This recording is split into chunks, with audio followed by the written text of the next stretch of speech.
안녕하십니까. 한국공정거래평가원장 이경만입니다. 저는 경남 하동에서 65년에 태어나서 하동에 있는 진교 농업고등학교를 졸업했습니다. 이후에 부산대학교 행정학과를 졸업하고 행정고시 38회 합격하고 난 뒤에 음정구청 장전이동 동장 통생용 과장을 하고 시청에서 센터시티 개발계장, 공고기획계장, 국제교류계장을 하다가 공정거래위원회에 가서 면육통과장, 가독 개선과장을 했습니다. 청와대에 가서 국정과제 비서관실에서 행정관으로 근무하다가 OECD 한국센터 본부장으로 있었고 이후에 국민권익위원회 국장으로 갔다가 한국공정거래평가원을 창업을 해서 5년 6개월간 지금 사업을 하고 있는 이경만입니다.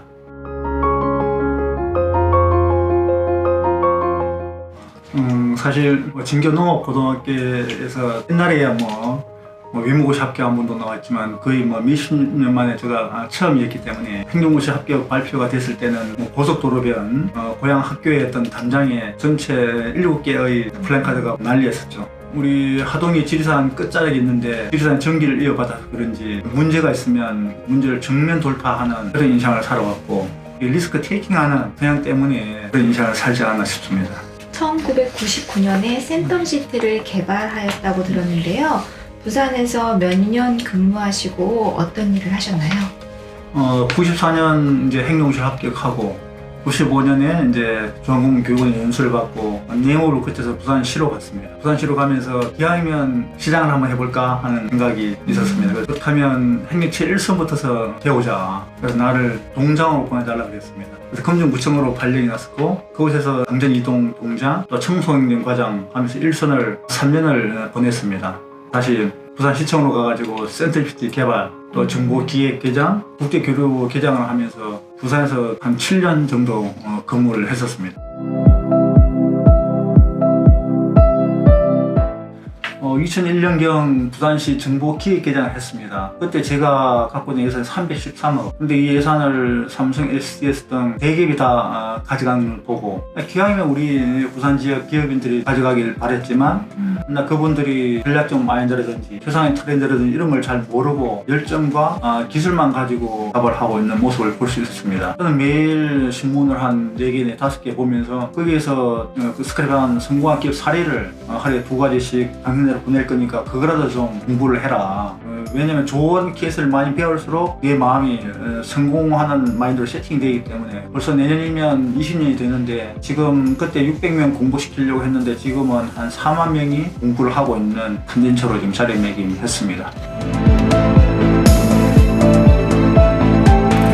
부산에서 센텀시티를 정말 아주 열정적으로 개발을 했는데 오늘날 보는 판교밸리처럼 부산의 센텀시티 안에 약 10만 평의 부지에 세계적인 융복합 단지를 개발하려고 정말 밤새워 일을 하고 있었습니다. 근데 오늘 갑작스럽게 다른 과로 발령이 났습니다.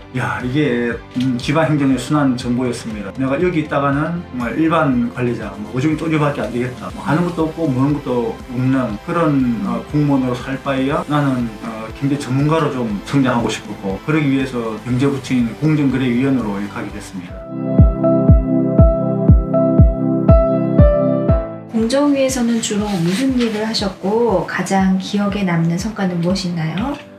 공정거래위원회에서는 주로 대기업과 중소기업 간의 불공정 거래를 조사하고 또 정책 개발하고 법안을 이렇게 개정하는 일들을 많이 했습니다. 기억에 남는 성과는 삼성전자, 그다음에 현대차, 기아자동차, 그다음에 백화점 3사들에 대한 현장 조사였습니다. 그때 캐비넷을 직접 열어가지고 24년 만에 처음 외부인한테 사무실이 뚫릴 정도로 아주 강력하게 조사를 했는데 거기에서 바라본 우리나라 대기업과 중소기업 간의 거래가 얼마나 이렇게 수탈적인지 그때 좀 문제의 심각성을 깨달았습니다. 제가 만들었던 공정거래 협약제도는 대기업과 중소기업 간에 앞으로 공정하게 거래를 하겠다라고 하는 약속을 하고 약속대로 이행을 하면 공정거래위원회에서는 직권조사를 2년간 면제해주는 당근을 제시했습니다. 그래 하니까 대기업들이 다 앞으로 공정을 하겠다라고 이렇게 나서는 바람에 그 공정거래 협약제도가 계속 발전해가지고 공정사회 공무원 성장, 오늘날 경제민주화까지 이렇게 진화되어 왔습니다.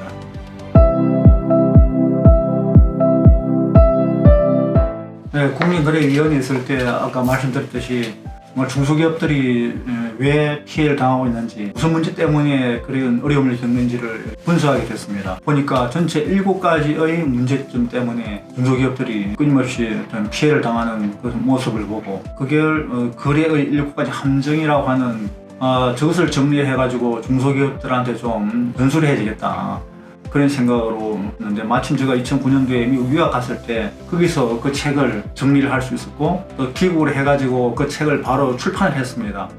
출판하고 보도자료 나왔을 때 그게 언론에 대대적으로 보도가 됐고, 그것 때문에 사실 청와대에 들어가게 됐습니다. 청와대에서 당시 이명박 대통령께서 그 책을 직접 보시고 수석도 아니고 비서관도 아니고 행정관인 저에게 전화를 처음으로 줄 정도로 아주 이슈가 됐었던 그런 책입니다.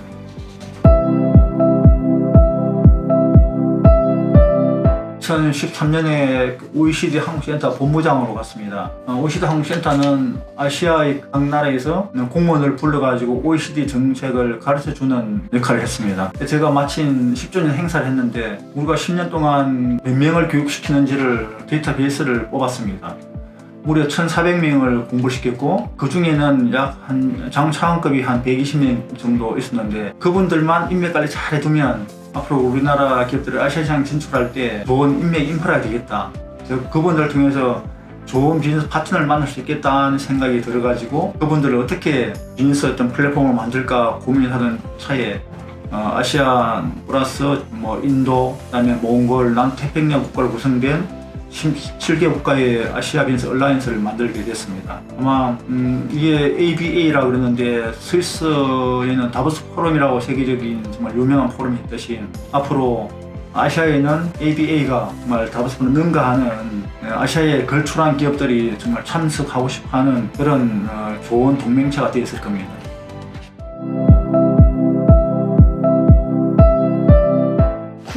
승지 면접 시에 사용한 마지막 멘트가 인상적이었다고 들었는데 무엇이었습니까? 요즘은 직장 승진 시에 면접을 철저히 봅니다. 옛날에는 그냥 고시 합격하고 세월만 가면 승진하는 시대도 있었지만, 지금은 정말 면접이 너무너무 치열합니다. 저 같은 경우는 공정거래위원회에 있다가 국민권익위원회 개방직국장으로 갔기 때문에, 앞에서 이야기했던 내가 공정거래위원회에서 했던 그런 실적들이야 남들 다 있는 거고, 마지막에 그 면접위원장이 제게 물었습니다. 공무원으로서 무슨 철학으로 살아왔습니까?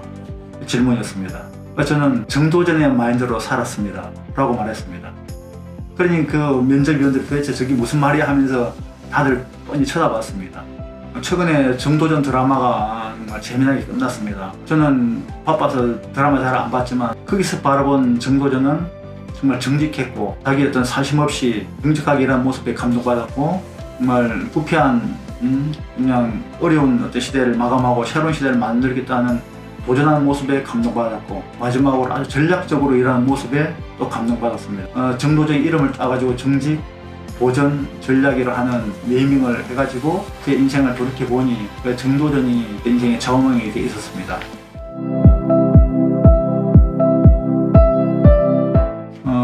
가족들의 반대를 잘 설득해서 동의를 얻었고, 또 주위에 많은 분들의 반대도 있었지만, 큰 이유가 국회에 올라가고 내려가고, 한번 왕복하면 길에서 5시간을 보냈습니다. 야, 내가 50대 인생 길에서 보내는구나 하는 그런 걱정도 좀 있었고, 중소기업을 위해서 좀 민간 연구소를 만들겠다는 생각이 있었기 때문에, 그것을 공정거래 연구소를 창업을 하면서 나오게 됐습니다.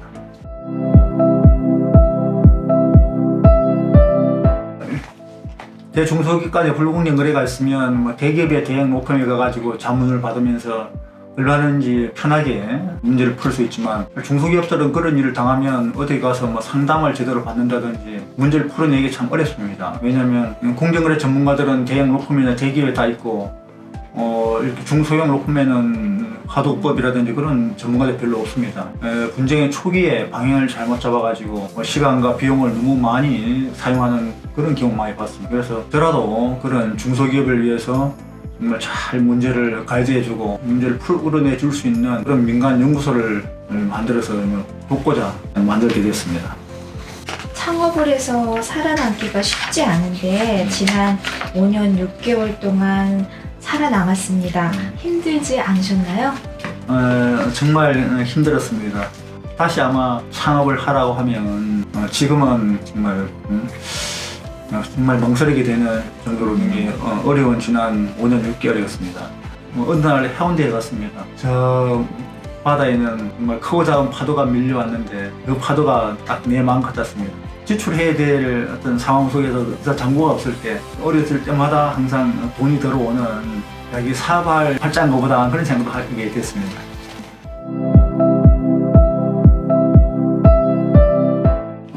인생의 좌우명은 우리 어머니께서 부엌에서 항상 말씀했던 언덕은 내려봐도 사람은 내려보지 마라. 이 말은 내 나이 50이 넘어서야 그 위대함을 알게 됐습니다. 정말 인간 존중의 정신인데 이것은 우리나라 헌법 전문에 나와 있고 프랑스 혁명 정신에 나와 있습니다. 정말 초등학교도 안 나오는 무학인 우리 어머니께서 어떻게 그런 말씀을 하시는지 정말 지금도 궁금할 따름입니다. 이래서 그런 마인드로 인생을 살아왔기 때문에 제 주위에 많은 사람이 있는 것 같습니다.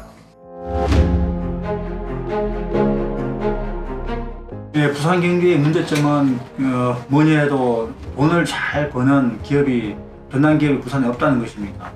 그렇기 때문에 부산 지역 청년들이 다 위주로 떠나고 정말 이것이 부산 지역의 가장 큰 해난상이 되고 있습니다. 이런 돈은 어디에 있습니까? 아시아에 있습니다. 정말 아시아의 이머징 국가들의 돈이 나오고 있는데 부산 지역 기업들이 거기 가서 돈을 벌어오든지 아니면 부산 지역으로 아시아 기업에 들어와서 돈을 투자하든지 사용하든지 해야 부산의 어떤 돌파구를 마련될 수 있습니다. 또한 부산, 울산, 경남 지역에는 어마어마한 제조 밸리가 있습니다. 부산, 울산, 경남 그 트라이앵글에는 세계 무엇이든지 만들어낼 수 있습니다. 지금 비행기도 만들고 있죠. 선박도 만들죠. 탱크도 만들죠. 성차도 만들죠. 다 만들 수 있습니다. 그렇기 때문에 특히 드론 택시, 배터리를 기반으로 한 정말 첨단 모빌리티 산업을 일으켜주는 절호의 어떤 찬스가 지금 왔습니다. 이것을 부산이 주도권을 쥐어야 다시금 부산 경제가 재건할 수 있습니다. 그리고 마지막으로 지금 가장 또 큰 현안사항인 가덕도 문제입니다. 가덕도를 하니 많이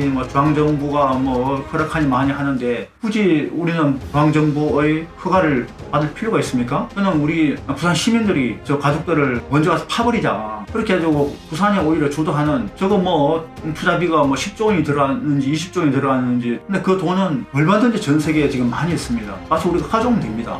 가덕도를 만드는 게 중요한 게 아니라 가덕도를 기반으로 한 거대한 산업의 가치 일으키는 게 훨씬 중요합니다. 잘못하면 저 소위 멸치 말리는 공항이 될 수 있습니다. 가덕도를 할 거냐 말 거냐의 문제가 아니라 가덕도를 기반으로 한 그 일대를 새로운 첨단 산업으로 어떻게 잘 조성할 건지 훨씬 중요합니다. 그래야 부산이 살고 또 그 기반으로 대한민국이 살아날 수 있습니다. 그런 점에서 부산에는 굉장히 좋은 시기적으로나 그렇고 또 내용적으로도 좋은 기회가 왔다고 볼 수 있습니다.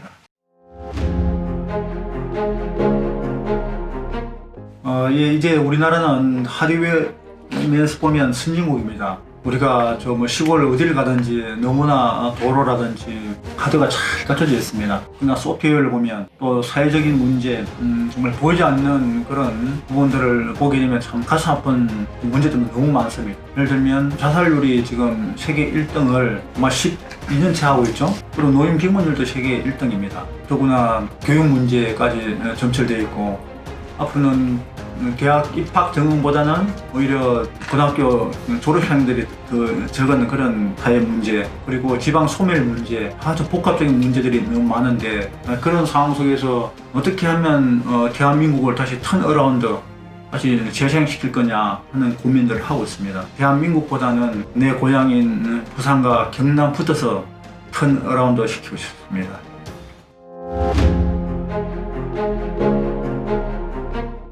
네, 제가 3개월 전에 부산에 갔습니다.